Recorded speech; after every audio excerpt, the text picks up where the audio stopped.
عندي كميه حاجات هموت واقولها ما انا ما انا عارف انت مش عايز تغضب واد بنفسجي كده ولا كده. مش عايز تغضب مجتمع الجوجيتسو، فاهم؟ لا طيبين والله، مجتمع لذيذ جدا. ما الاحتياط واجب. لا كل واحد يعرف مقامه. لو حد من عندهم قال لك حاجه بقول لي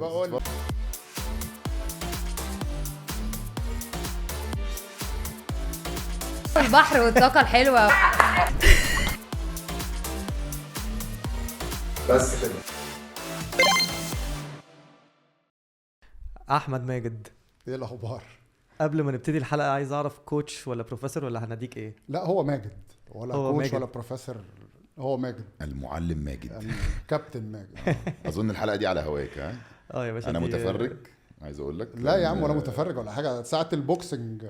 لا هو جاب حد متفصل على دماغه. اصل انت مش فاهم، انا هقعد اتعلم النهارده. انا متابع البودكاست بتاعتكم، فالريل بتاعت اللي هو اصلا الامامي والجوجيتسو لو ما كملتهاش بس شكرا. هم دول انا هوصل له. انا عايز الواد ده. هاتولي اللي ورا ده. حلو قوي، انا جاي خلاص تمام كده. طيب تعالى نبتدي بس بالتعارف عشان الناس تعرف احنا قاعدين مع مين الاول. اوكي، قول بقى اللي انت عايزه، الانترودكشن بتاعك، ونخش على المواضيع. انا اسمي احمد ماجد، انا I'm the co-founder and managing partner، يعني المؤسس والشريك اللي موجود على طول، يعني اللي بيشتغل ماسك الشغل في شركة أنوبس مارشال آرتس. احنا سيرفيس بروفايدرز، يعني عندنا جيمز بنمرن فيها مارشال آرتس، من اول بقى بوكس، كيك بوكسنج، MMA، جوجيتسو، مصارعة، كل حاجة من اول الاطفال لحد ما فوق بقى. باين يا معلم، باين. ها اشرب كوبايه الشاي تقدر تتفضل. استأذن. ممكن البيتي فور بقى. لا وجود جسد. لا ده حبيبنا برضه، ما ينفعش يعني. لا بقول لك ايه، بس احنا هندخله في كل حاجه على اخر البودكاست ده هيكون خلاص كده مش بمزاجك كده. على فكره انا بلعب مارشال ارتس، بس ما اظنش في العالم بتاعكم اللي مليان عرق وضرب وقله ادب، مش ما بتعتبروهوش يعني. انا بلعب كابويرا. لا اتس ليجيت مارشال ارت، بس اتس دانسينج ماتش يعني. بص اصل في جزئين من المارشال ارتس، في حاجه اللي هو الجزء اللي هو الاستعراضي اكتر، اللي هو أيوة ما فيهوش فايتنج، ما فيهوش اكشوال فايتنج، او ما فيهوش بطولات والكلام ده كله.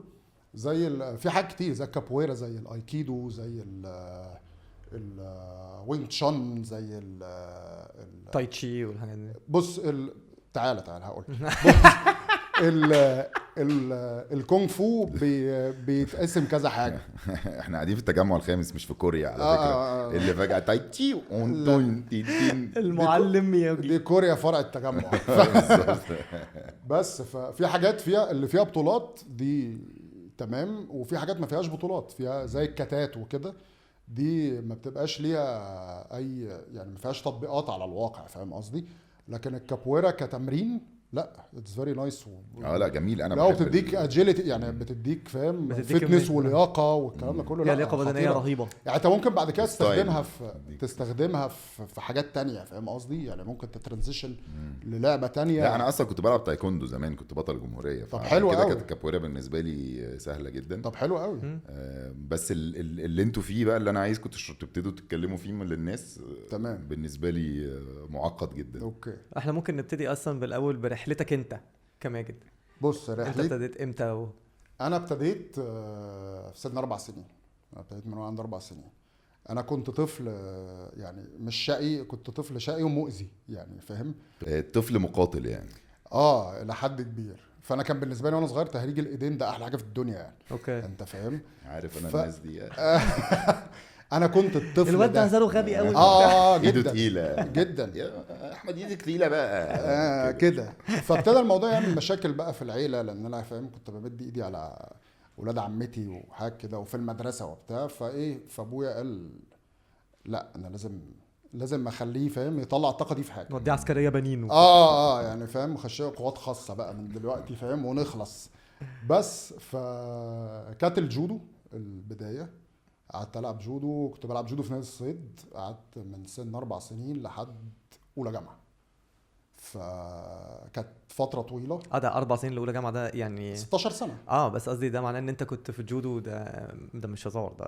لا لا لا لا ما كانش لان الجودو لعبه صعبه لا كمان. لا لا ما كانش تهريج يعني. انا كان يعني في معظم حياتي وانا صغير لحد الجامعه تقريبا كان السيت اب بتاع حياتي او ترتيبه حياتي من الاخر انت معسكرات، يعني معسكر بطوله ريح لك اسبوعين 3 معسكر كده فاهم. انا ما كنتش بصيف يعني، قعدت سنين ما بصيفش. مش مستغرب كلامك خالص. أيوة. ومفيش ايه الهزار فيه يعني، ايه اللي ممكن يبقى هزار فيه بس. ايوه ده حتى البتاع مش بينك يعني، حتى بينك سنه كان فاهم؟ غالبا ناوي يلبس بينك ما طلعتش معاه لا، فاهم؟ لا. اول ما لبس بهت ده ايوه قال لك ده استرجل. كبير قوي على انه بس مش هزار. وبطلت جودو اولى جامعه لان السيستم بتاع الجودو في مصر يعني فاهم كان لاسباب معينه يعني. فبطلت جودو بعد كده. انا كنت بروح الجيم من وانا صغير اصلا مع الجودو، فقلت خلاص يبقى انا هبطل جودو وهروح الجيم وذاتس ست. بس المشكله ان هو عشان تركيبه حياتي قعدت مثلا 15 16 سنه بالطريقه دي، اللي هو انت معسكرات وتلعب بطوله ومعسكرات وتلعب بطوله، ما بتبقاش عارف تلعب رياضه مش ما فيهاش تنافس فاهم قصدي. يعني راح الجيم بشيل حديد اللي هو خلصت. مملة جدا بالنسبة لحد متعود على الكومبيتيشن يعني. بالظبط. ولا وغير كده وبتتعلم حاجه كل مره، لكن في الجيم هو تقريبا نفس التمرينه، فيها تفريق شويه بس يعني في الاخر الاساس واحد. وبعدين انا اللي هو طيب انا اتمرنت and then يعني هعرف بقى يعني دي فيها حاجه فيها منافسه ولا لا فاهم قصدي. فقلت لا انا مش عايز العب جيم بس يعني. فابتديت ادور بقى على رياضات. لعبت امريكان فوتبول فتره ده فين ده؟ هنا في مصر. فين؟ 2007 كنت بنزل من نادي الجزيره انا واصحابي اللي في الجامعه يعني، كنا بنلعب امريكان فوتبول مع بعض كده بندغدغ في بعض عادي يعني. فبعد كده في الشارع. عارفكو والله. انت كده هتشرب شاي كتير قوي. عارفكو. انت كده بص. المهم ان انا كانوا بيقولوا عليا متنمر وانا صغير. سبحان الله. بس فبعد كده دي قصه لطيفه شويه. في 2007 لقيت حد بيقول لي بقول لك ايه ده، في حد من امريكا كان بيمرن كوليدج فوتبول يعني بيمرن امريكان فوتبول في الجامعه هناك، نزل مصر وبادي يمرن هناك، بادي يمرن في مصر يعني. فبقول له فين؟ فقال لي في مركز شباب العباسيه. نعم. امريكان فوتبول في مركز شباب العباسيه. ماشي هي كده تمام. بس بس مراكز الشباب يفاجئوك على فكره. ايه ده مراكز الشباب في البوكسنج؟ لا انسى. لا انسى. وحوش. لا انسى.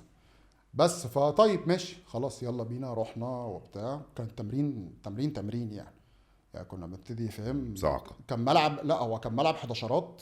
فانت طب يا جماعه 10 لفات حوالين التراك كيلو في 10 كيلو صباح الفل. بعد كده هنعمل بقى سبرنت دريلز يعني سبرنتات. لا سبرنتات انت فاهم على 100 متر. بعد كده بقى هنخش اللي هو البلايز بقى اللي هو بقى ايه، انت هجوم انت دفاع، والحاجات اللي هي بقى ايه اللي فيها تكنيك وتكتيكال وكده. وبعد كده بنلعب ماتش ونروح. فالتمرين كان بيخش له في 3 ساعات ونص. اوف. انت فاهم. وما كانش فيه جير يعني، ما فيش بقى بروتكتيف لبس جير، ما وبتاع. فيش لبس يحميك وما فيش خوذه والكلام ده. فانت الخبطه بتاخدها فول اون يعني. بس فقعدت فيها شويه. بعد كده بقى فاهم ابتدت الاصابات تزيد شويه عشان ما كانش فيه اي لا، هو حمايه مش او اي أوكي بروتكشن. يعني. لا، لا هو مش خالص. تمام. لا، مش انا روحت لابويا مره دماغي مفتوحه فاهم. ده كويس ان انا جت الناحيه مفتوحه بس اصلا. بس فقلت لا خلاص. بعد كده لعبت باور ليفتنج فتره. بعد كده قلت لا مش باور ليفتنج رفع الاثقال. لا مش رفع اثقال. لا. ده اللي انت بتتكلم فيه ده ويت ليفتنج. باور ليفتنج اللي هو هم 3 رفعات، بنش سكوات ديد ليفت بس كده. وتحقق بقى دي رياضه يعني. وبطولات. ده هنا احنا في مصر اقوياء جدا فيها يعني. تشيل بقى اعلى وزن، عارف زي مسابقات كده السترونج مان شويه اللي هي بيشيلوا اوزان كتير بس في رفعات معينه يعني. اوكي. بعدين ما حسيتش برضو انها يعني فاهم، مش انا بطلع من التمرين تعبان وكل حاجه بس اللي هو برضو. بعد كده بقى ابتديت اتفرج على UFC والام ام اي في 2007 2008. 2007 2008 ده في الاوائل خالص. ده في الاول ده ما كانش حد يعرف اي حاجه. انا كنت بروح الجامعه مثلا فاهم عيني مزرقه سنه ولا بتاع، ماجد مين ضربك؟ لا يا جماعه ده التمرين. انت بتتمرن ايه؟ فابتدي بقى اشرح لهم فاهم اللي هو ايه، اصل دي لعبه ضم البوكسنج والكيك بوكسنج بلعب بوكس. انت فاهم اللي هي الاماميه، اللي هي الاماميه. الاماميه اختصار مش اماميه ميكس مارشال ارتس. ميكس مارشال ارتس، فنون يعني بالعربي فنون قتاليه مختلطه اللي هي ضمه. بس دي تحتها حاجات ولا هي دي لعبه لا هي دي لعبه لوحدها؟ ما اليو اف سي الرياضه اللي في اليو اف سي دي الاماميه. بس هي لعبه واحده، بس هي طلعت من هم جمعوا 5-6 لعب في بعض مثلا. يعني الاماميه هي لعبه، مش هي لعبه واحده. انا فاكر ميكس مارشال ارتس دي تحتيها بقى ما هي جوجيتسو، ايكيدو، بنديدو. ده حقيقي. ده حقيقي. بس طيب. هم في الاخر لما بيجوا بيتنافسوا تحت لعبه واحده اللي هي الاماميه. يعني انت فاهم مسموح انك تلعب أوكي. بوكس ومصارعه في نفس الماتش والجيتسو في بالظبط. نفس الماتش بالظبط. برولز معينه او بقوانين معينه. فالمهم ابتدينا انا ومحمد اخويا اصغر مني ب8 سنين. قعدنا نشوف بقى ايه الاماكن اللي ممكن تمرن ومش عارفه ايه وبتاع. وبعدين لقينا مكان في المعادي كان اسمه نوك اوت جيم. دي حاجه انا ما كنتش متوقع ان انا الاقيها في مصر. انا اصلا ساعتها ايه ده 2007 ايه دي؟ لا إزاي ده بقى؟ كان هانجر. انا هاخد لك بقى اكتر بكتير. هو كان هانجر، تمام، هانجر. كان في مدرب برازيلي ايه ده؟ بتاع جوجيتسو امامي، والله ما بهزر. وكان في حد بتاع كيك بوكسنج وحد بتاع بوكسنج، وكان في جوه حلبة بوكس عادي جدا، وكان في يعني فده تمام. لا يعني. لا لا لا ده كان تمام. اللي هو انت بتخش اللي هو ده حاجه سابقه عصرها بكتير، طالع من جداً. فيلم وبتاع. اللي هو ايه ده، وفيها ناس كتير بقى كانوا فيها ناس كتير وفيها اجانب كتير وفيها اللي هو. فقلت له طيب انا هاجي معاك محمد اتفرج على اول تمرين وبعد كده نشوف الدنيا فيها ايه يعني. فقال لي ماشي. فالمهم نزل التمرين، لقيت التمرين قوي واجانب وناس بتعرف تلعب ومش عارف ايه وبتاع. فحتى الراجل البرازيلي بص لمحمد. انا كنت ساعتها يعني انا بحجمي ده من وانا فتره طويله يعني. فالراجل من 4 شافني سنين من وانا 4 سنين ده. لا مش قوي كده. الراجل شافني فقال له بقول لك ايه، هو ده اخوك؟ فقال له هو ما بيتمرنش ليه؟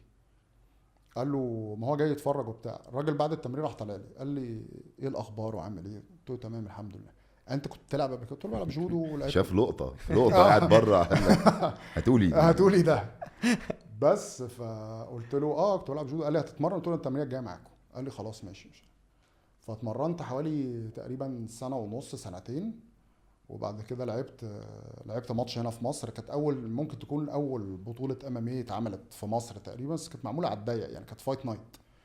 فكان الجيم هو اللي منظمها وجايب لكل مثلا لعيب واحد من بره يلعب من بره الجيم يعني يلعبه وكده. فالمهم انا قعدت شهرين او 3 شهور بحضر ومش عارفه ايه وبتاع. المفروض ان انا هلاعب حد نفس السكيلز بتاعتي اللي هو بتاع جودو وكويس في الارضي وبتاع. المهم رحت يومها فقالوا لي الولد ما جاش. فقلت لهم طيب انا هعمل ايه؟ ففي وسط ما احنا بنتكلم ومش عارف ايه وبتاع كنا في اللوكر. فواحد كان جاي مع واحد من الفايترز قال لك هو ده اللي مش لاقي حد يلعبه يعني. قال لهم طب انا هنزل له.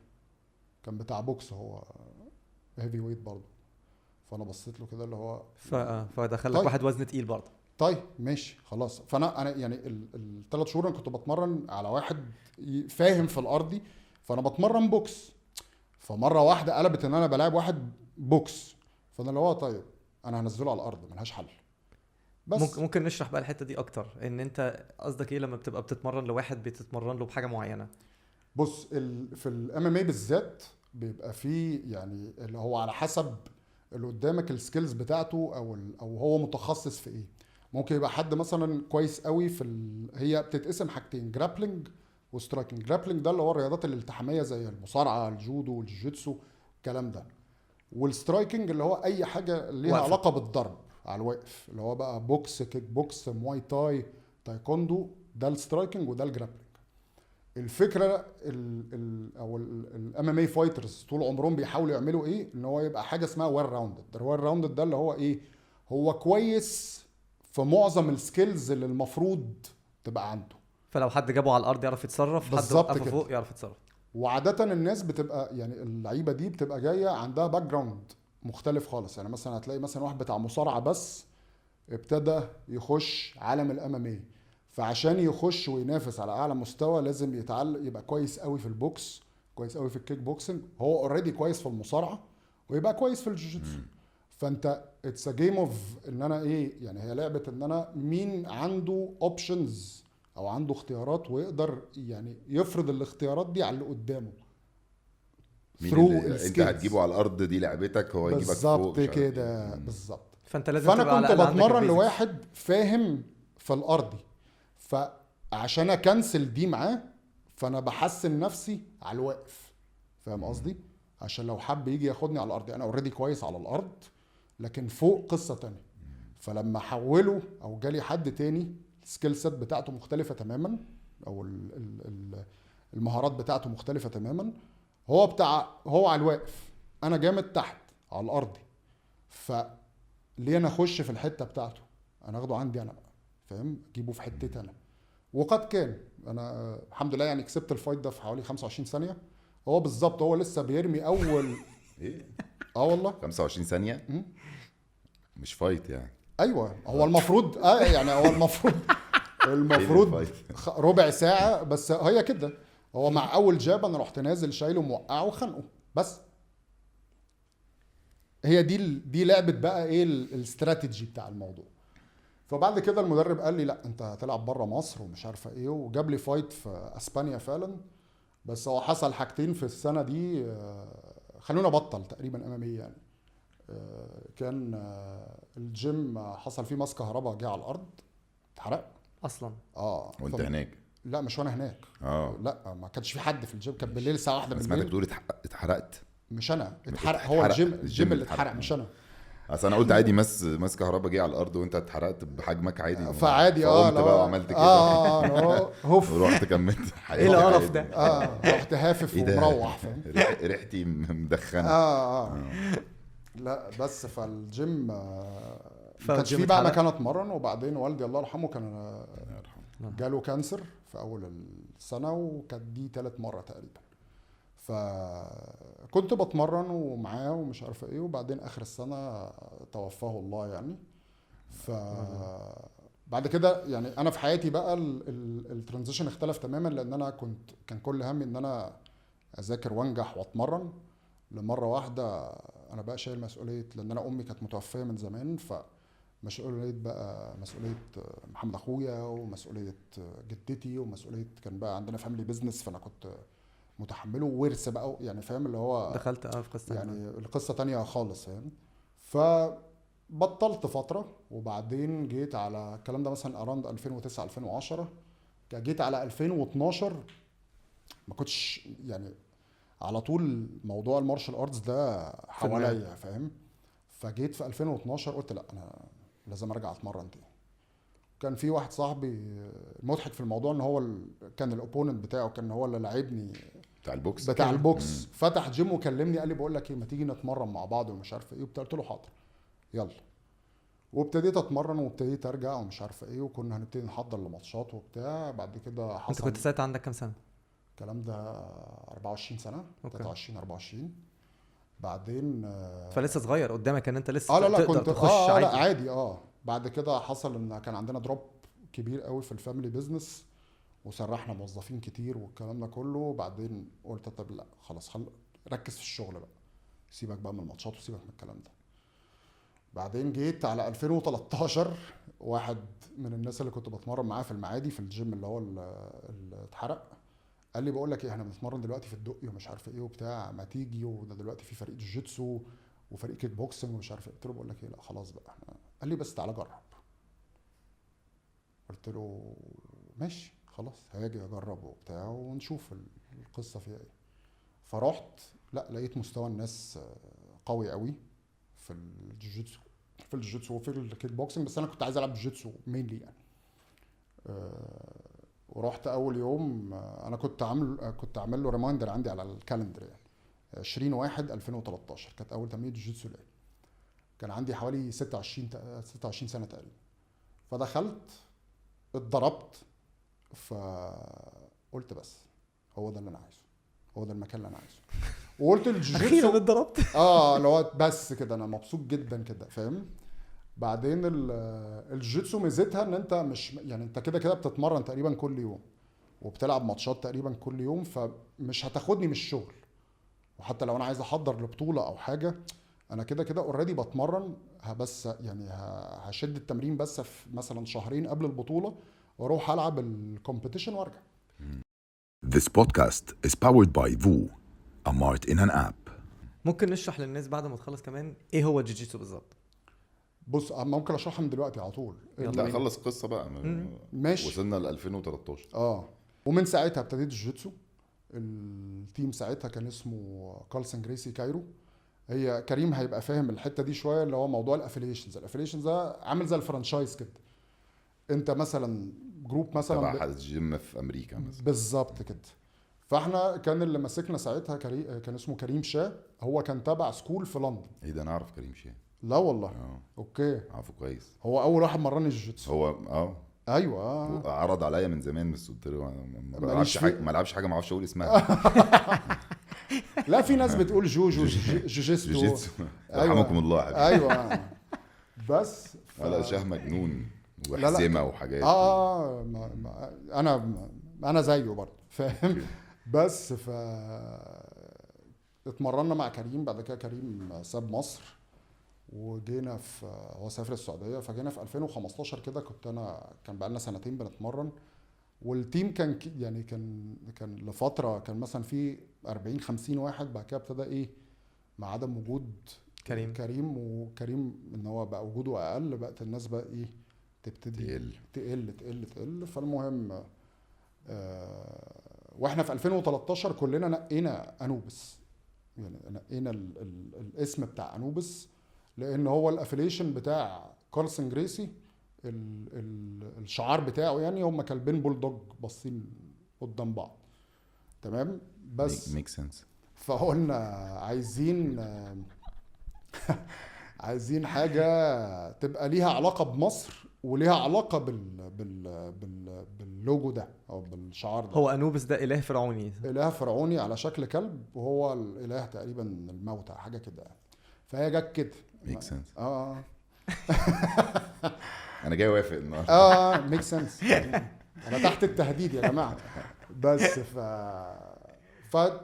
انوبس يعني اتولدت في الفتره دي. بعد كده كريم سافر، وبعد ما كريم سافر ابتدت الناس تقل. وانا كنت في فتره 2015 دي بقفل الفاميلي بيزنس، لان احنا قعدنا بمشاكل كتير. يعني انا استلمت الفاميلي بيزنس بعدها على طول ثوره في اخوان في 30 يونيو. انا خدت كل ده في وشي فاهم. طبعا. فجيت في 2015 قلت لهم بصوا كفايه كده حلو قوي، انا ورمت، فشكرا. انا اشوف انا هعمل ايه بقى. والفتره دي كانت صعبه قوي عليا انا بالذات في حياتي، لان انا عارف انت ايه، انا خلاص 30 سنه او داخل على 30 سنه، وكنت عامل حسابي فاهم انا رايح في سكه معينه ومش عارفه ايه وبتاع. مره واحده ديد اند، انسى الموضوع ده مش انت. فقعدت كده بعد ما اكتئبت والكلام ده كله، قلت ايه، انا لازم اشوف انا هعمل ايه، يعني ايه الخطوه الجايه. فانا بعمل ايه في يومي؟ انا بشتغل، بعد كده يا في الجيم يا بتمرن جوجيتسو يا الاثنين. فانا لو اللي هعمله في مجال الرياضه من الاخر يعني. وكان ساعتها بقى في الفتره بتاعت 2015 اوائل 2016 كان الفتنس بقى هنا في مصر ابتدى يطلع طالع جامد. فقلت طيب انا عايز عملت فيزيبيليتي ستادي وبزنس بلان فعلا، دراسه جدوى كامله للجيم ده او للمكان ده، يبقى زي بره، زي امريكا وزي اوروبا وزي دبي وكده. ده اللي انا عايز اعمله. هو اللي انت خدته ده اللي كان في الدقي ولا عملت بقى واحد؟ لا انا لما كانش يعني احنا كنا لسه بنتمرن، كنا في بيزمنت بنتمرن بس سميتوا نفسكم انوبس مش لا مكان؟ مع كريم سمينا نفسنا انوبس، لكن لا أوكي. كفريق مش كمكان. اوكي. بس وقلت خلاص انا هعمل ده واحط واشوف بقى انفسترز وبتاع وخلاص. وانا عندي سنه، عندنا بقى مشاكل ورث وحاجات كده لازم اخلصها، وبعد كده افوق للقصه دي. مفيش بعدها ب4 ايام واحد من الناس اللي انا كنت بتمرن معاه وهو دلوقتي شريكي يعني، اسمه محمد عمر مشهور بزيزو. هو كان بعد كريم هو الهيد اوف ذا تيم، يعني هو كان الكابتن بتاع الفريق تقريبا يعني. فقال لي انت شغلك ايه الاخبار ومش عارف ايه. قلت له انا قفلت. فقال لي طب بقول لك ايه، عايزين ننزل كده نقعد نتكلم. قلت له ماشي. فنزلنا. فقال لي انت هتعمل ايه؟ فقلت له بص انا بفكر في كذا ومش عارف ايه وبتاع. قال لي بقول لك ايه، بص دلوقتي كريم مش راجع والتيم خلاص يعني بيتصفى، فانا شايف ان احنا نتكلم مع كريم وبعد كده نفتح احنا المكان بتاعنا نخرج بقى من الجيم ده ونفتح احنا مكان لينا. ما فكرتش، يلا بس يلا بينا. ومعانا شريك تالت عمر غريب برضو. ده 2015 بقى الكلام ده اواخر 2015. وفتحنا اول مكان يعني رسمي لانوبس في الزمالك في ساقية الصاوي. خدنا سكشن كبير كده على النيل، الفيو تحفه. وده لسه موجود؟ لسه موجود بس وابتدينا كان اتمرنوا في ساقية الصاوي. اوكي. جوه الساقية في قاعه اسمها قاعه النهر. عارف الحفلات بتاعت شارموفرز والكلام ده كله، في مسرح بتتعمل عنده كده تحت. لو طلعت من المسرح ده عند الكافيتيريا هو المكان اللي فوق هتلاقيه مقفل على بعضه. واخدينه بتاعكم يعني؟ يبقى مأجرينه من الساقية يعني بس لا قصدي ما بيعملوش فيه حاجه يعني، هو بتاعكم. احيانا بيعملوا فيه حاجات بس هو عشان يعني احنا عندنا اجريمنت معاهم كده وعندنا اتفاق معاهم عشان هو زيزو شريكي حماه يبقى الدكتور محمد الصاوي يعني. اوكي. فهو ساعدنا في دي يعني، من الناس اللي ساعدتنا في الاول جدا. وما كانش عندنا، ما اقدرش اقول ان احنا ما كانش عندنا بلان، بس كان يعني احنا مش متوقعين حاجه او يعني برضه انتوا بتبتدوا حاجه جديده اصلا كده ولا كده؟ حاجه جديده جدا يعني. وغير كده اللي هو مقومات النجاح موجوده، بس هل هننجح ولا لا، والموضوع ده في الوقت ده هيبقى عنده قبول عند الناس ولا لا، ده التركه بقى. فاهم قصدي؟ فابتدينا قلنا طيب احنا لو هنعملها يبقى لازم نعملها يعني جوجيتسو. مش هينفع جوجيتسو بس، جوجيتسو ونبتدي جوجيتسو وكيك بوكسنج. تمام. وابتدينا والحمد لله من الاول الدنيا كانت كويسه وماشيه الحمد لله. بعدها بسنتين لقينا نادي بالم هيلز بيكلمنا، ايه الاخبار يا جماعه، عايزين نقعد معاكم.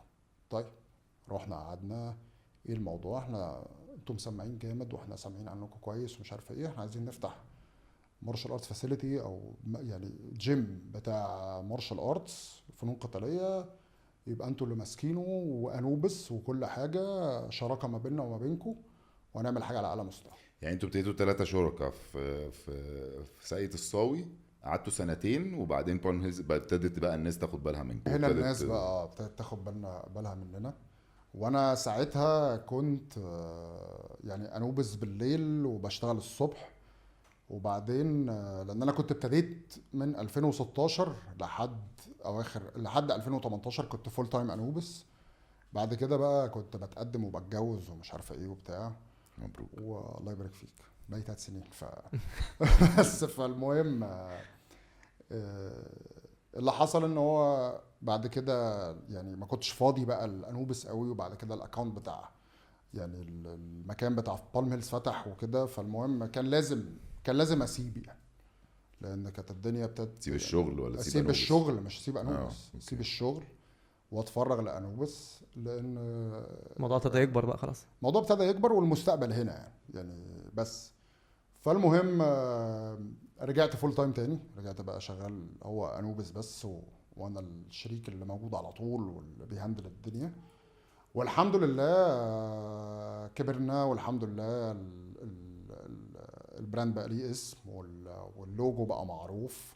الحمد لله بقينا معروفين وكده وبس. وفي ان شاء الله بقى بلانز او خطط لقدام. التجمع انا ببص يعني قصه التجمع فيها زن كتير، فاحنا يعني خلاص ان شاء الله مقربه، لان في ناس كتير سمعت مني الكلام ده، بس اللي هو ايه يعني خلاص احنا في طب تعالى نمسك انوبس بقى.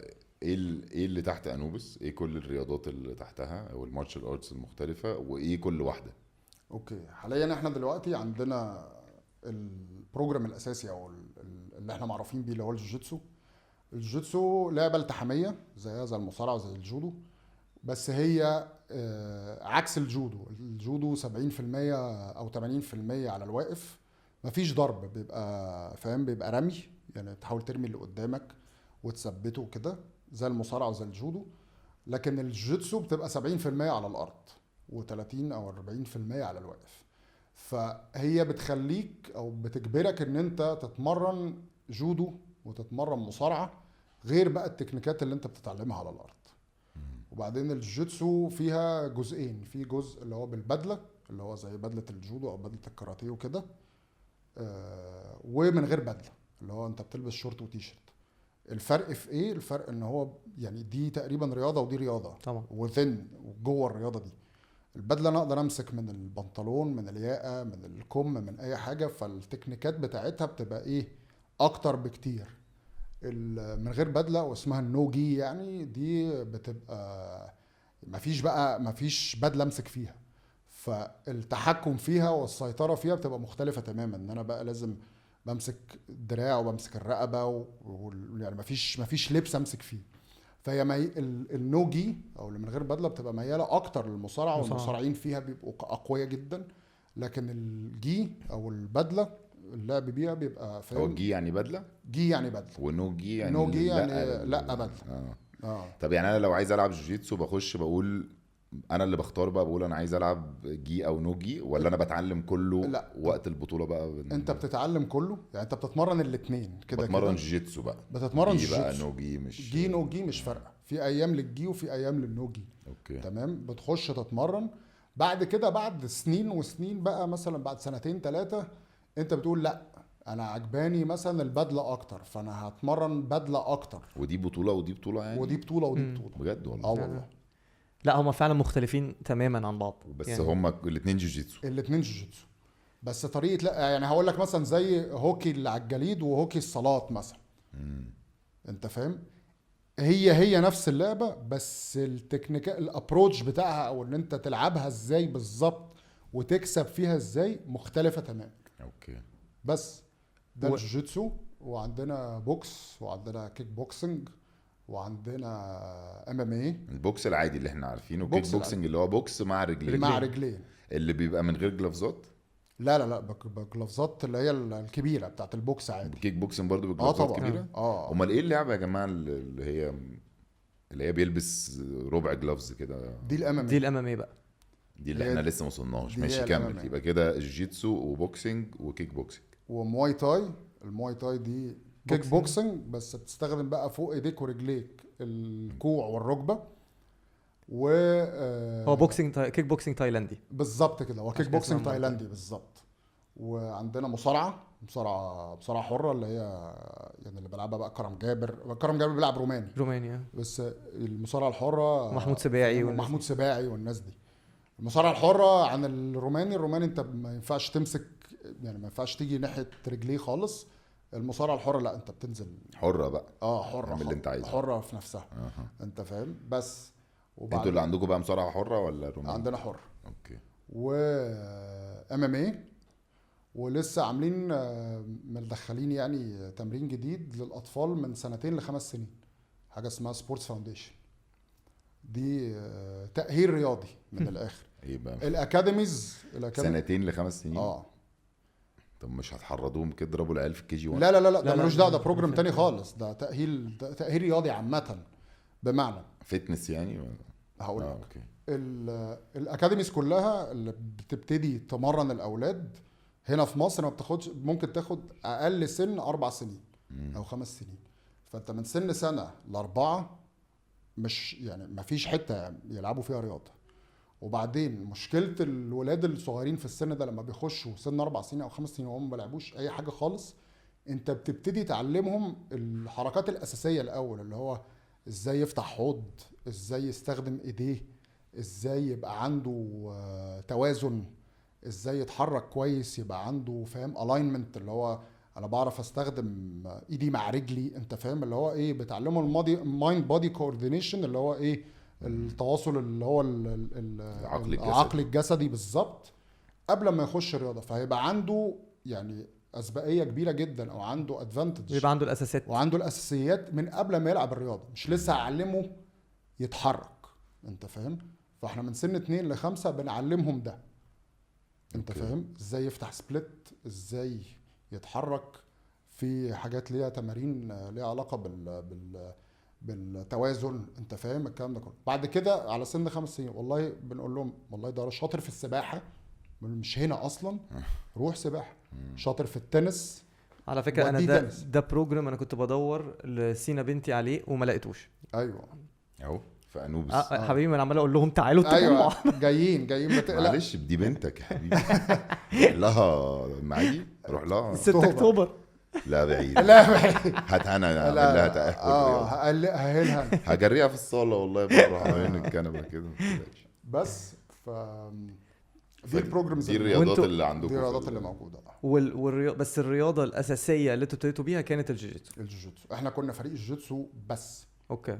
بعد كده واحده واحده ابتدينا نزود، وابتدينا نطلع ان احنا خلاص نبقى يعني فاسيلتي او مكان بيمرن الرياضات القتاليه المختلطه كلها من اولها أوكي. لاخرها. ولسه عندكم الافيليشن بتاع امريكا؟ اه وانت اللي بتتمرن عنده في امريكا يعرف الافيليشن اللي آه. بتتمرن عنده في امريكا؟ آه. صحاب بقى وكده؟ لا ما اعرفش كانوا صحاب ولا لا، بس يعرفوا بعض ده اكيد. اوكي. بص احنا الافيليشن بتاعنا، الافيليشن يعني ايه؟ هو زي نظام الفرانشايز اكتر. انت بيبقى ليك علاقه مثلا بواحد حزام اسود، انت فاهم؟ لان ما اتكلمش في الحزمه بتاعت الجوجيتسو صحيح. ما احنا هنشرح بقى الجيجيتسو كلها ده يعني انا ايه. اشرحها لوحدها دي. انت بتبقى تابع مثلا حزام اسود. حزام اسود ده اللي بيرقي الناس اللي عندك، بيبقى لازم بيربطك بيه علاقه شخصيه تبقى انت عارفه، او ما بيربطكش بيه علاقه شخصيه وبتدفع له قصادها يعني مبلغ في الشهر مقابل ان انت بتستخدم اسمه. فاهم قصدي؟ احنا عشان نعرف هو اسمه اللي احنا افلييتد معاه واللي احنا تابعه، والمدرسه اللي احنا تابعها اسمها فايت سبورتس في ميامي في فلوريدا، وصاحبها هو روبرتو سايبورج ابريو. سايبورج ده النيك نيم يعني، فاهم؟ بس فهو بطل عالم 10 مرات 15 مره حاجه كده، فهو معروف على ده. زي مثلا يعني بطل عالم جوجيتسو. ابراهيموفيتش مثلا في الكوره، فاهم قصدي؟ اللي هو ما حدش ما يعرفوش في المجال ده. انت عارف؟ ما بقولك هو هي هناك ماشيه دلوقتي زي مثلا ما تقول- تعرف روبرتو؟ عارف. ماشي. فبقول لك هي بتمشي فعلا زي ما هو بيقول، ان هي بيبقى في الاخر بيتبقى زي لعيبه الكوره بالظبط. هتلاقي مثلا في 10 15 واحد مشهورين كل الناس عارفاهم، ابراهيموفيتش، كريستيانو رونالدو، مش عارف مين، خلاص هم دول معروفين. هم فكل البروفيسورز المشهوره او الجامدين اللي بقالهم كتير قوي في السبورت كلهم عارفين بعض، وكل الناس اللي في السبورت تلاقيهم نوعا ما عارفين. بالظبط. بس انتوا الافيليشن بقى مع الجوجيتسو بس، مش مع الماي تاي؟ الافيليشن مع الجوجيتسو بس، لكن الماي تاي والكيك بوكسنج كان بيمشيش بالنظام انتوا ده. بقى فانتوا بتجيبوا نفس الدراسه بتاعه التمرين كلها من المنهج من عنده. بالظبط بالظبط كده. زي الجامعات. بالظبط. ام اس اي كانت بتتخرج بتاخد شهادتين، ميدل ساكس يونيفرسيتي يونيفرسيتي وام اس اي. ايوه. ودي حاجه من الحاجات بتهيألي اللي برضو بتميز شويه الجوجيتسو، ان هو في منهج. المنهج بالزبط. ده ان انت بيبقى فيه مثلا بيخشوا الاول بحاجه اسمها زي الفاندمنتالز دي اللي هي البدايات خالص، اللي هو انت واحد لسه ما انت عندكش اي فكره، وبعد كده بتترقى بتخش كلاس الحصص اللي هي بتبقى فيها ناس اعلى شويه. فانت مثلا بيبقى مثلا في 20 حصه لازم تحضرهم وانت لسه في المبتدئين. ال 20 حصه المبتدئين دول بيعلمك بقى ازاي تقع مثلا، ازاي تهرب بس من حاجه، ازاي تتحرك، الحاجات اللي هو كان بيقول عليها في التواصل ما بين دماغك وجسمك كده، موفمنتس، حركات وبتاع. بالظبط. فبس ده البروجرامز اللي عندنا والراجل بقى بيجي لكم ساعات؟ مش بيجي الراجل على ده طول. يعني هو روبرتو؟ طبعا. شخصيا؟ بيجي كل سنه الراجل المشهور؟ مش بيبعت حد من لا هو اللي مرقيني بنفسه يعني. هو اللي مرقيني حزام، مديني الحزام الاسود هو بنفسه. ودي حاجه من الحاجات المهمه قوي عند انوبس، وبالذات يعني في عالم الجوجيتسو ده برضو، ان هو في الاخر لازم تبقى عارف نوعا ما مين الحزام الاسود. كل واحد حزام اسود انت بتتعلم منه، محتاج تبقى عارف مين هو واخد منه الحزام الاسود ده. هل هو واخده من حد مشهور؟ لان لو الحد المشهور ده مش هيرضى يدي حد حزام اسود غير لو هو فعلا الراجل ده كويس. احنا في الكابويرا مره جابوا ماستر بروفيسور كده من البرازيل. اوكي. وبس بتهيألي كان دافعين له فلوس عشان يجي السفريه المعينه دي. احنا بندفع له فلوس برضو يعني، نفس الحاجه بالظبط اللي هو بس انتوا عاملين افيليشن؟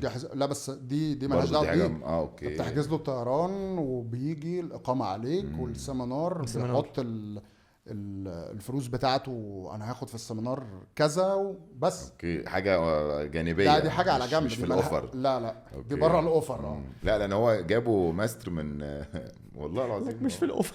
معلش يا جماعه عشان الناس تفهم. ايوه.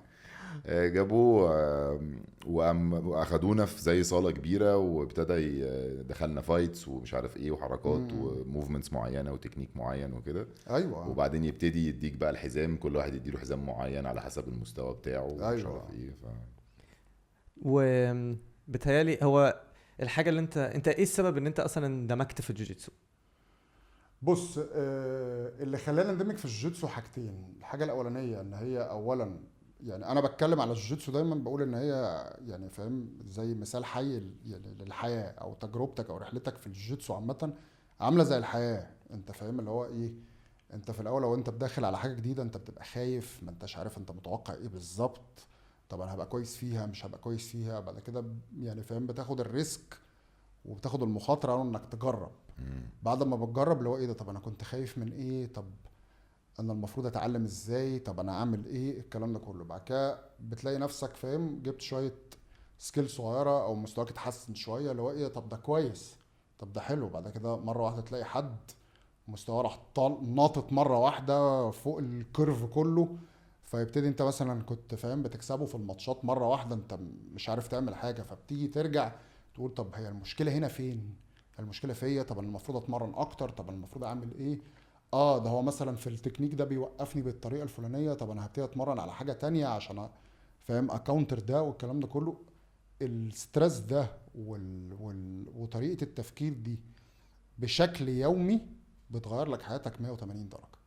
لان انت بتكتشف ان هو كل حاجه ليها حل، حتى لو حجم المشكله قدامي كبير. يعني مثلا بلعب مع حد اتقل مني، اجمد مني، خبرته احسن مني، مش عارفه ايه. ودي كمان سيبك من التمرين، بتبان كمان في البطولات.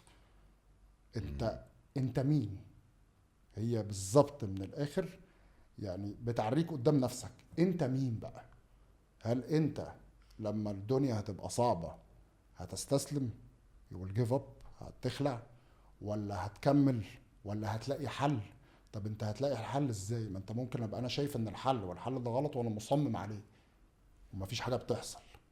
فهي يعني هي بتبينك انت مين قدام نفسك مش قدام الناس. قصه ملهاش دعوه بالناس خالص. وهي دي حاجه حقيقيه، لان هو اصلا الحاجه الاساسيه اللي بتهيالي خلت الجوجيتسو في العالم عامه دلوقتي عمال بينتشر اكتر واكتر، وهو دلوقتي نوعا ما الحاجه اللي مسيطره قوي يعني ان الناس اكتشفت ان هي مش رياضه، مش اساسها رياضه جسديه، هي رياضه اكتر انت بتشغل فيها مخك. هي اكتر رياضه فيها عمال اكنك بتلعب شطرنج. هي كانها شطرنج بس شطرنج على الارض. بالظبط. كل حركه بتعملها ليها تكنيك معين. انا ممكن اوقفك حركتين ثلاثه قدام، انا ممكن احط لك ايدي بشكل معين عشان انا عايزك تمسك ايدي بالشكل ده عشان انا عايز اعمل حاجه تانية بعدها. فهي وتحت زي ما هو بيقول ان هي بتحطك تحت ضغط معين وتحديات معينه كده، بتخليك تكتشف ان اللي هو ايه ده، انا ما كنتش اعرف ده عن نفسي، دي حاجه جديده تماما ما كانتش في دماغي. فبتخليك فجاه تفتح عينك كده على حته انت ما كنتش مكتشفها قبل كده. بالظبط. والماتش ايه بقى؟ الماتش بيبقى يعني بتبتدوا واقفين كده كده، فانت لازم تكون بتلعب مصارعه او جودو، حاجه من الاثنين. وبعد كده كل حاجه بتحصل وليها بوينتس. يعني انا مثلا اللي قدامي انا رميته على الارض، دي 2 بوينتس.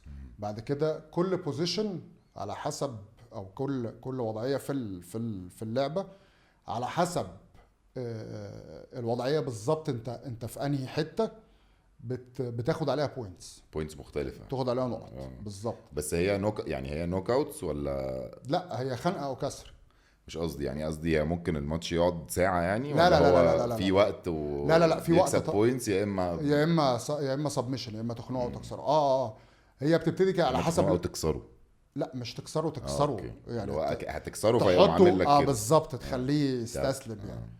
لكن هي على حسب كل اتحاد. هو اكبر اتحادين في العالم هو الاتحاد الدولي ده تبع البرازيل، والاتحاد الاماراتي. هما الاثنين اكبر اتحادين. في اتحاد مصري؟ لا في تحت الانشاء بس يعني بيتخانقوا مع بعض كتير قوي.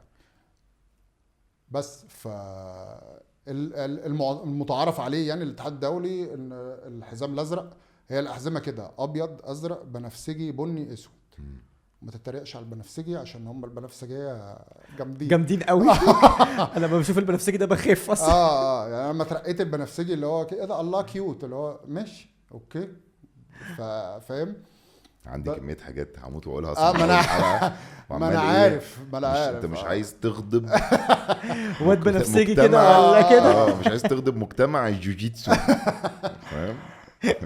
لا لا طيبين والله، مجتمع لذيذ جدا. ما احتياط، الاحتياط واجب، لا لا، كل واحد يعرف مقامه. لو حد من عندهم قال لك حاجه يعني انت بقول لو بتتفرج بقول انت لي لو بقول بتتفرج لي. على البودكاستر هتعرف ان أنا شفت كذا حلقة. ملك الاسفاف. ما أنا يعني عارف. انا ماسك نفسي بطريقه لا لا لا عشان خايف على نفسي الحقيقه. قول، ولو حد كلمك كلمني انا يعني. ده يعني لو كان فيا نفس اكلمك بعديها. بس فالازرق الماتش بيبقى 5 دقايق، البنفسجي كل الماتش- لون حزام مختلف ماتشه. يعني لا، ما تاخد بالك انت ما بتترقاش في كتير. يعني قعدت 11 سنه بلعب، انا لسه مترقى اسود من 3 شهور. قصدك ألف بتترقى في مبروك. كتير. اه انت بتقول ما بترقاش في كتير. لا يعني انا قلت كده. لا لا، قصدك مؤاخذة. بتترقى في كتير. انت بتترقى في كتير، يعني فاهم قصدي. يعني انا قعدت 11 سنه، انت فاهم، على ما اخد الحزام الاسود. انا في الجودو خدت الحزام الاسود في 3-4 سنين. امتحنت انا خلاص. التايكوندو خدته في 4 سنين. الجوجيتسو ما فيهاش امتحانات حزام. هو يعني هو التقييم عام، اللي هو بقى انت الاتيتيود بتاعك، او انت عامل ازاي مع الناس في التمرين. الناس بتحضر على طول ولا لا؟ بتحضر على طول ولا لا. مين اللي بيقرر ان انت؟ الحزام الاسود اللي ماسك الاكاديمي. اوكي. انت فاهم. انت بتلعب بطولات ولا لا، بتكسب طيب في البطولات ولا لا. لو مثلا حد طلع خد بطولة عالم، ده خلاص، ده اللي هو فاهم رقيه على طول. انا عندي سؤال بس معلش، ممكن ابقى جاهل شويه في اتفضل. العالم بتاعكم، بس انت دلوقتي ما عندكش اتحاد في مصر، لا، بتطلع تلعب بطوله عالم بتاع ايه؟ الاتحاد- أنت مين يعني؟ تبع بص، ايه؟ الاتحادات بره اللي انت بتعمله ان انت بتخش على الويب سايت بتاعهم، بتقوم دافع الفيز او الرسوم بتاعه البطوله، وهم عندهم حاجه اسمها فاكت تشيكنج، اللي هو اللي باعت لي ده تبع انهي مدرسه. انت فاهم. وبتبقى متسجله، لازم تبقى مدرسه متسجله على الاتحاد. لو مدرستك مش متسجله على الاتحاد، اتحاد مين؟ الاتحاد الدولي عم كله بقى، آه. اللي هو المين يعني. المين.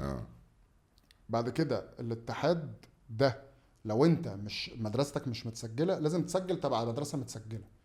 اوكي. فلاتس سي انا مدرسه مثلا انوبس مش متسجله، فانا بسجل تبع مدرسه سايبورغ اللي فين، اللي في ميامي. في ميامي. فلازم ابعت لسايبورغ اقول له انا هلعب البطوله دي، هيجي لك ميل من الاتحاد خدني تحت جناح. ابروفو، يقول لي تمام. فلازم الاتحاد يروح يبعت للميل المتسجل عنده تبع المدرسه اللي متسجله عنده، اللي انت بتقول انك تبعها، يقول لهم الراجل ده تبعكوا ولا ده على باب الله ولا ايه حكايته. يقول لك لا تبعنا، خلاص يبقى كده فاكت تشيك اصلا. ابروف الميل، شكرا اتفضل العب. وبعدين ما بقوش بيعملوا الفاكت تشيكنج ده قوي، لان دلوقتي في ناس كتير مثلا اللي هو مثلا حزام مثلا بني وممكن العب مثلا حزام ازرق عشان اخش اكسب. خلاص والله، انت لو انت سجلت قبل كده او ليك بطوله قبل كده في الاتحاد الدولي او الاتحاد الاماراتي، اللي هم اكبر اتحادين واكبر 2 داتا بيزز في العالم، مش هتلعب اكيد، مش هينفع تلعب حزام تاني اصلا. لو انت اتسجلت في حزام اعلى ما ينفعش ترجع. ما ينفعش للي قبله. ارجع.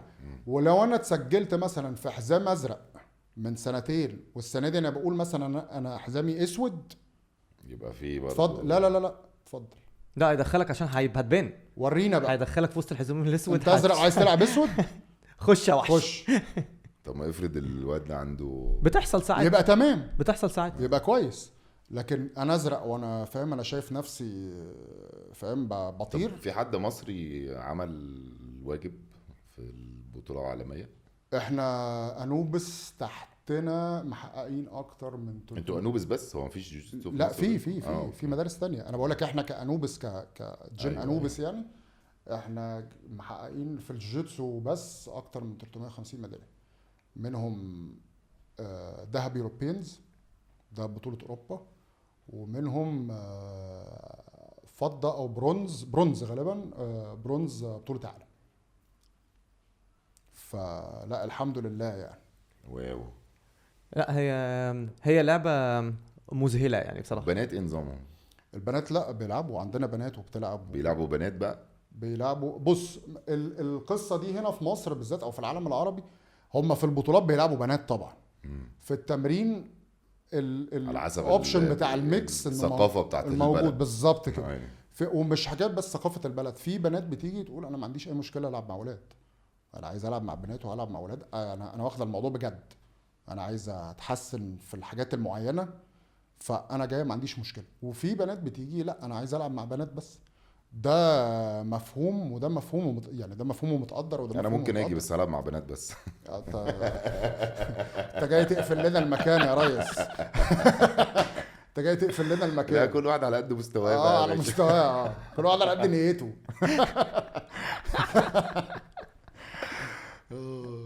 لا بهزر. انا قلت لا. كده عشان أيوة. شايف الموضوع ما ابتدى يبقى فيه ضرب وعرق وكده. لا يا قلت عم ولا هزر. حاجة، مفيش هزر حاجة. معاك. بهزر معاك يا جماعه أيوة، مفيش أيوة. حاجه. بس قاعديني في النص في حلقه غلط. بس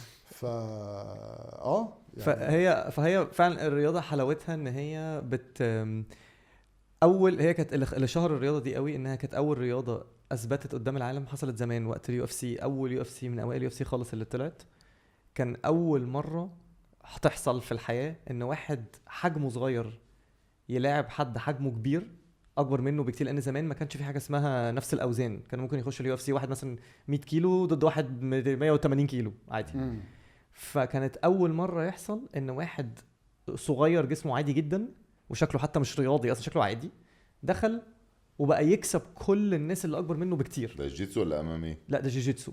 كان ساعتها بدايه الام ام بس كان ساعتها عشان الحاجات لسه بدايتها قوي، فكان اللي بيعرف يلعب جيجيتسو ما يعرفش يلعب غير جيجيتسو، اللي بيعرف يلعب بوكسنج ما يعرفش يلعب غير بوكسنج، وهكذا. فبقت العيال بتاعت الخش اللي يخشوا بالبوكسنج يلاقي واحد زي ما كان بيقول لك كده خلص في 25 ثانيه، بقى يخش واحد بقى بوكسر، واحد بقى تمام يعني، واحد قديم بيكسب بطولات قد كده بوكسنج، يخش ضد واد فاهم نصه، فالواد قام داخل تك يقوم كسره في خلال مثلا ولا حاجه في دقيقتين ثلاثه.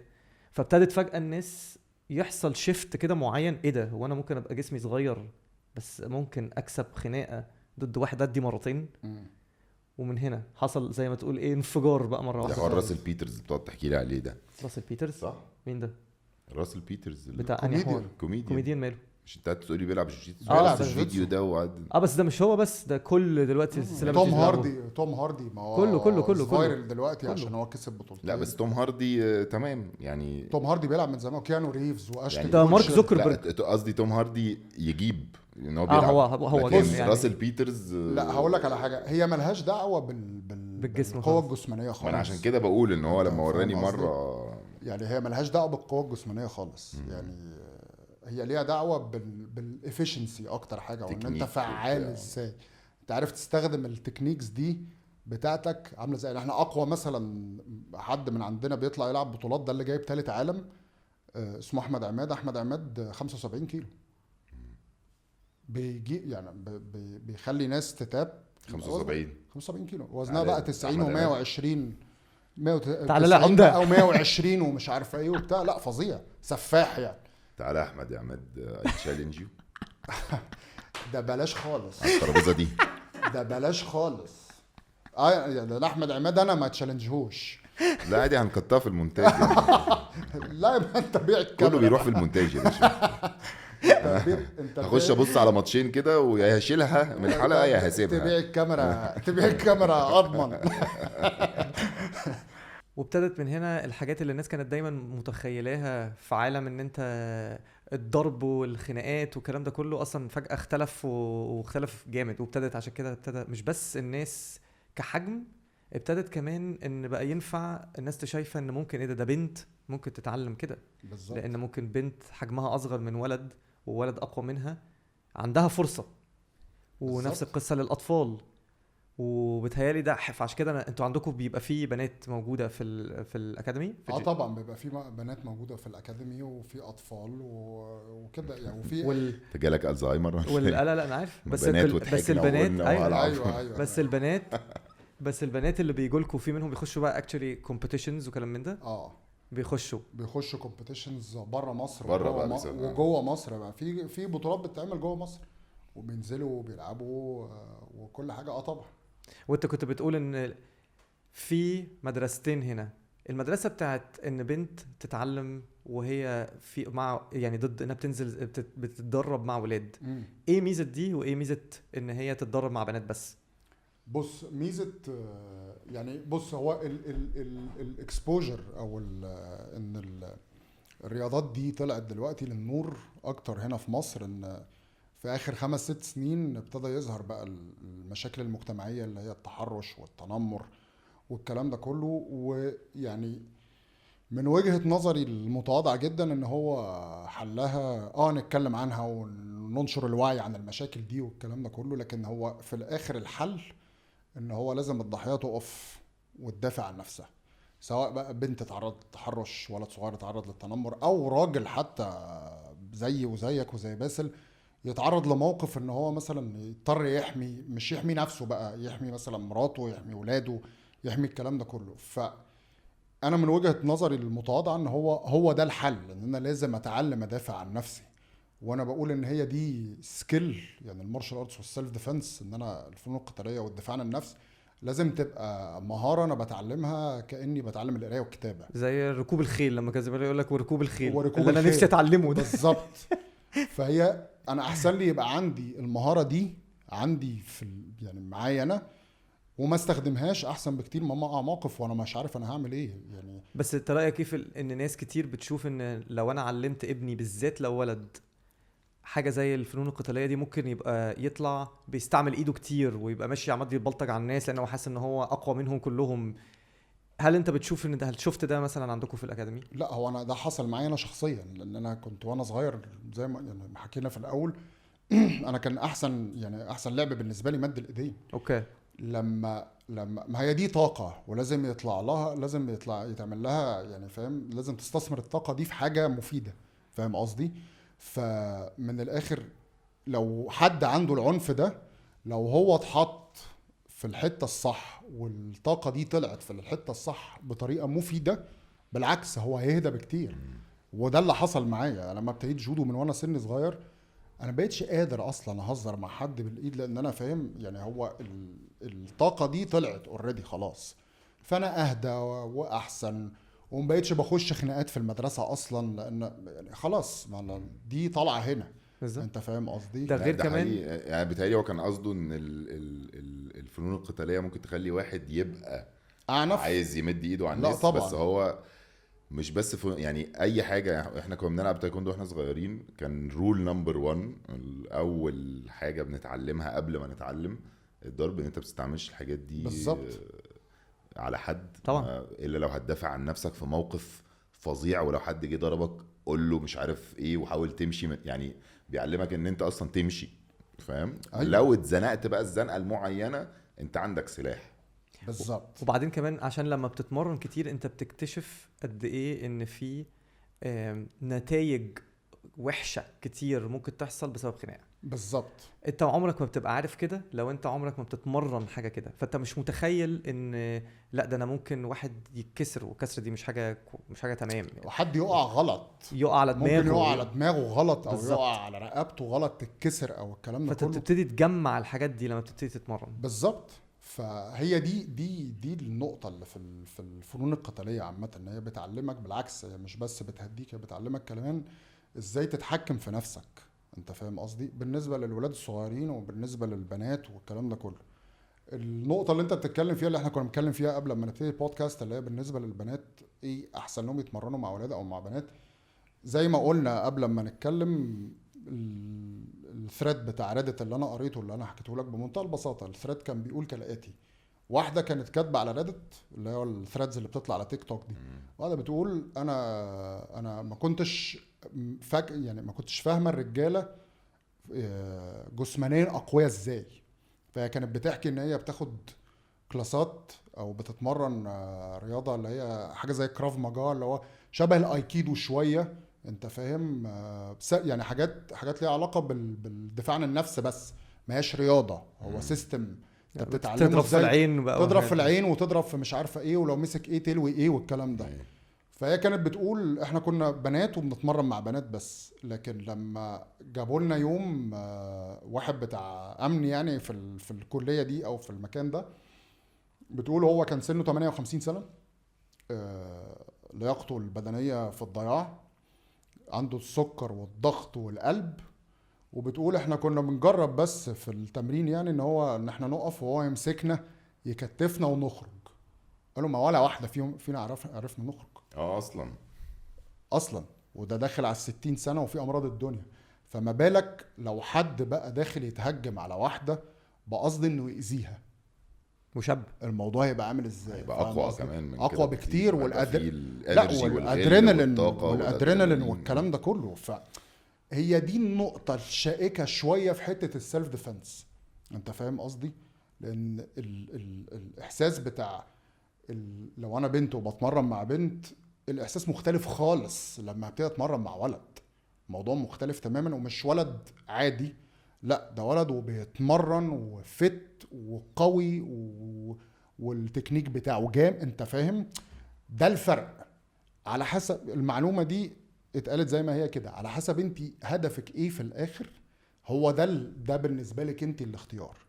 لو عايزة سيلف ديفense صح، يبقى لازم على الاقل ابتدي اجرب اتمرن مع مش لازم يعني يبقى فيه التحام قوي، عشان كنت لسه هقول لك انت فاهم قصدي. لكن على الاقل ابقى مثلا يعني ماشي. طيب يبقى انا لو انا مش قابل ان انا اتمرن مع ولاد مثلا، يبقى انا لازم اقوي نفسي جسمانيا، ان انا جنب الجوجيتسو ابتدي اروح الجيم، ابتدي العب مثلا كروسفيت، ابتدي العب فيت. فعلى سترينث بقى بالظبط كده، عشان التكنيكات اللي انا بتعلمها دي يبقى ساندها القوة البدنية. فاهم قصدي؟ لان هي ما بقتش يعني دلوقتي زي ما كريم كان بيقول قبل كده من زمان، اللي هو ايه، هي اللعبة كانت اللي هو ايه، واحد حجمه صغير قصاد واحد حجمه كبير فالصغير يكسب. هي ما بقتش كده خلاص، لان لو الاتنين التكنيك بتاعهم واحد، الاقوى هيكسب. فاهم قصدي؟ طبعا. او اللي مور افيشنت هيكسب. اه انت فاهم قصدي؟ وانتوا بعد الحاجات بتاعت التحرش ودافع عن نفسك وكده، فعلا انتوا لقيتوا بنات كتير جايين لكم طبعا كده اكتر يعني من العادي يعني. طبعا. وجايين للسبب ده، وجايين للسبب وبعدين ده. ممكن يقعوا بقى في حب اللعبه مثلا. لا انا هقول لك على يعني في يعني الاسباب الكتير. يعني انت خد بالك من حاجه، ان كمان انت كمدرب او كصاحب جيم بيقدم الخدمه دي او بيقدم حل زي ده، انت مش بس بيجي لك ناس عندها يعني مش من الاسباب ان انا اجي اتمرن هو بس ان انا بعاني من مشكله سيلف ديفense او ان انا دفاع عن النفس او ايا كان. في ناس بتيجي، وده حصل بعد الكورونا كتير قوي معانا، ناس بتيجي عشان انا اسمه ايه ده، هنا مش تمام، انا هنا عندي افكار سلبيه كتير جدا، انا بفكر في الانتحار، انا مش لاقي حل، انا عندي اكتئاب، ما عنديش اوتلت، ما عنديش حته اطلع فيها وافرغ فيها الطاقه السلبيه دي.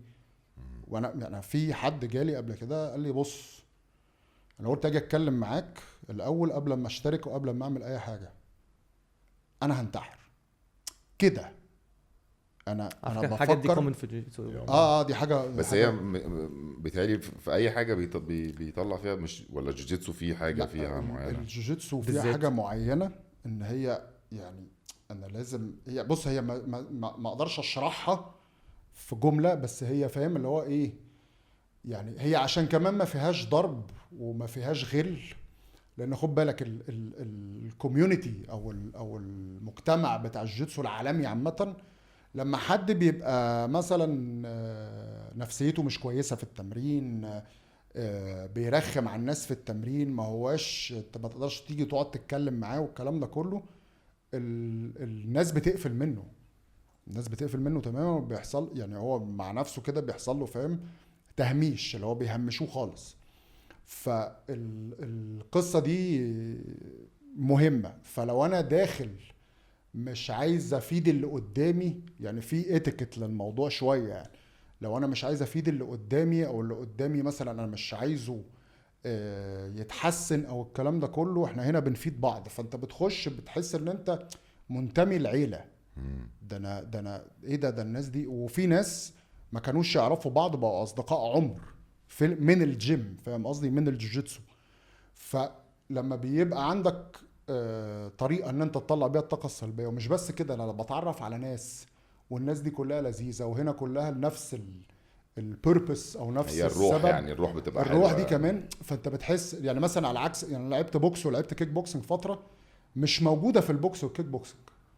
يعني انت فاهم انا مش عشان بتهيألي او انا ده اللي انا حسيته، ان انا في الجوجيتسو انت بتوصلك لمرحله حاجتين. اولا ان انت بتكتشف ان انت زي ما كنا بنقول في الاول، ان انت ما حتى لو انت في بداياتك او انت حجمك صغير ضد حد حجمه كبير وممكن فعلا تتعامل، ده في حد ذاته انتصار. فالانتصار الصغير ده الواحد في دلوقتي نفسيته مش كويسه بيديله زي زقه، ده واحد. تاني حاجه ان انت بتلاقي ان الجوجيتسو من الحاجات اللي بتوصلك لمرحله ان انت ممكن اللي جنب اللي احسن منك بكتير كتكنيك ممكن يوصلك لمرحله ان انت مستسلم تماما للي بيحصل. انت مش عارف خلاص، انت مش بتتضرب، انت مستسلم.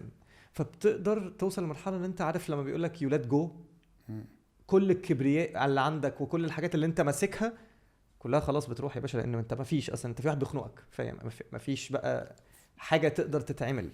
فكل الحاجات دي بتخليك كمخن انت غصب عنك بتبتدي يتفتح لك كده، عارف، حاجه جديده، ان انت ايه ده، انا ممكن اتعلم حاجه جديده.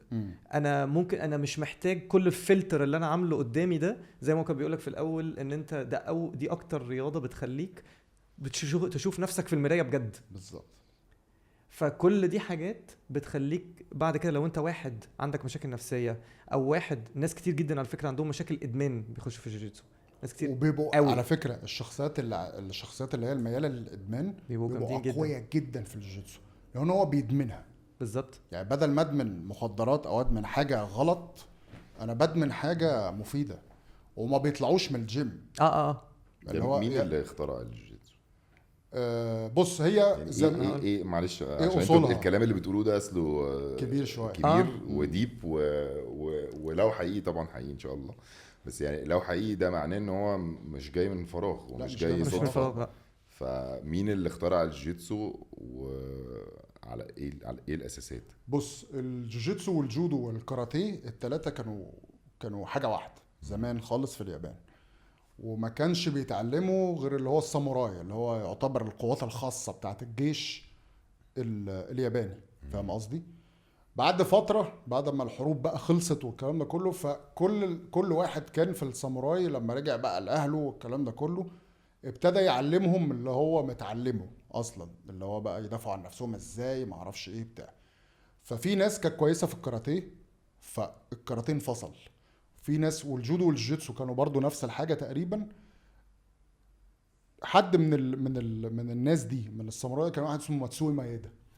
ماتسوي مايدا ده سافر البرازيل في العشرينات او الثلاثينات تقريبا، وتعرف على حد هناك اسمه كارلسون جريسي سينيور.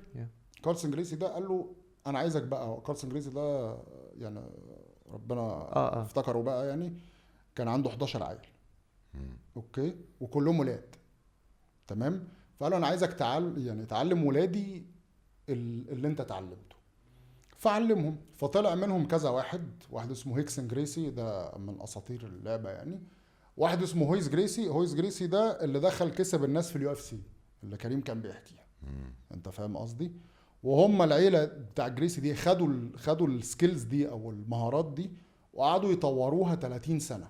بعد كده طلعوها بقى للنور في امريكا ساعه القصه دي، وقاموا مغيرين اسمها، بدل ما كانت جوجيتسو مسمينها برازيليان جوجيتسو. طب مش يمكن عشان هم ال 11 اخ اللي اتعلموا نفس الرياضه وهم اخوات، فهم دول وهم يعني نموا الرياضه لمده 30 سنه، مش يمكن هو ده السبب اللي بيخلي دايما احساس الجوجيتسو ان انتوا كلكم عيله واحده؟ ممكن ممكن قوي طبعا.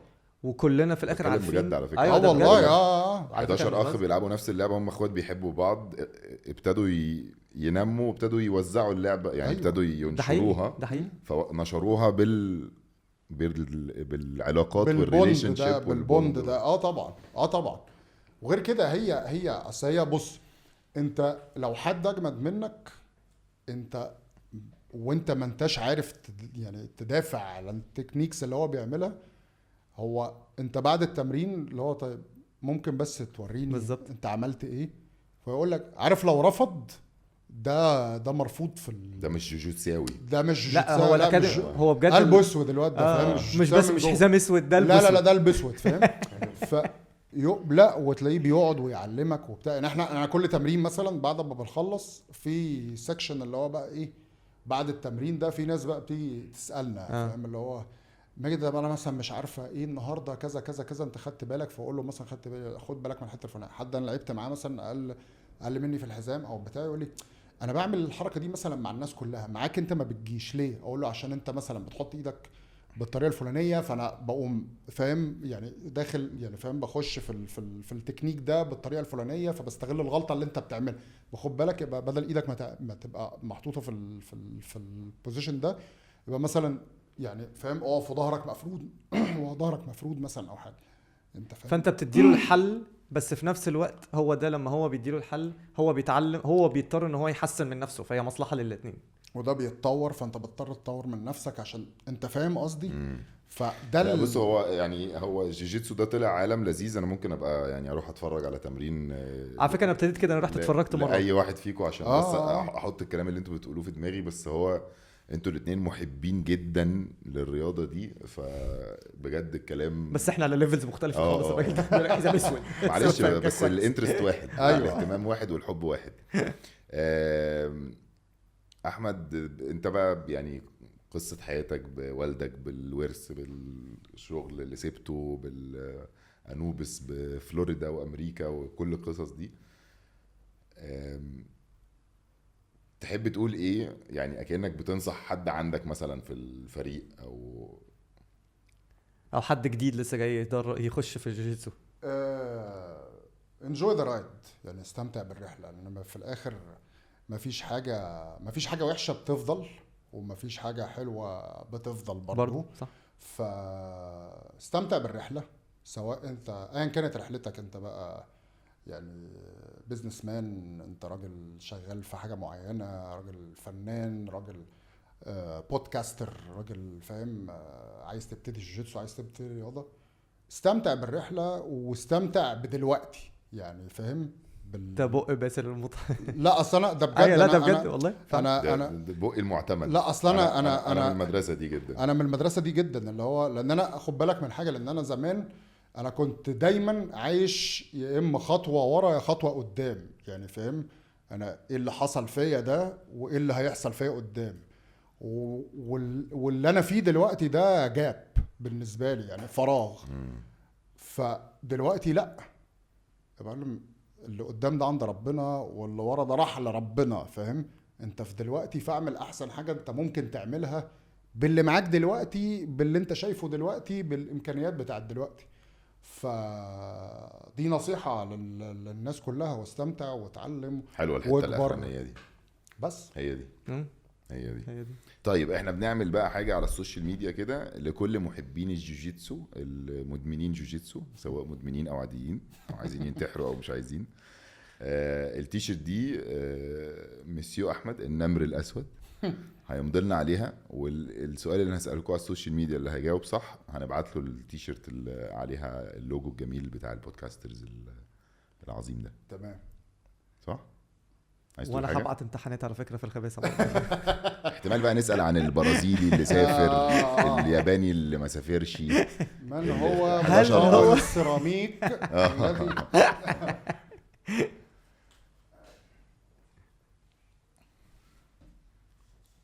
حاجة ياباني بقى كده.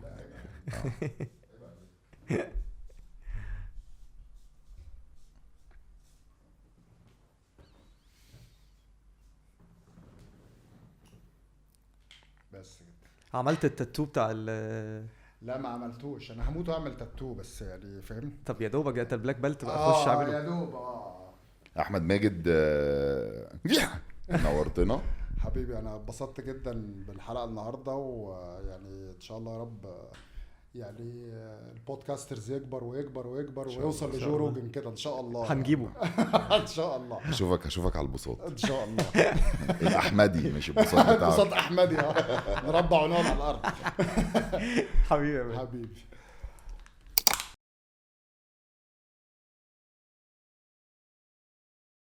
أنا اسمي أحمد ماجد، أنا I'm the co-founder and managing partner، يعني المؤسس والشريك اللي موجود على طول، يعني اللي بيشتغل ماسك الشغل، اللي ماسك الشغل في شركة أنوبس مارشال آرتس. إحنا سيرفيس بروفايدرز، يعني عندنا جيمز بنمرن فيها مارشال ارتس من اول بقى بوكس، كيك بوكسنج، MMA، جوجيتسو،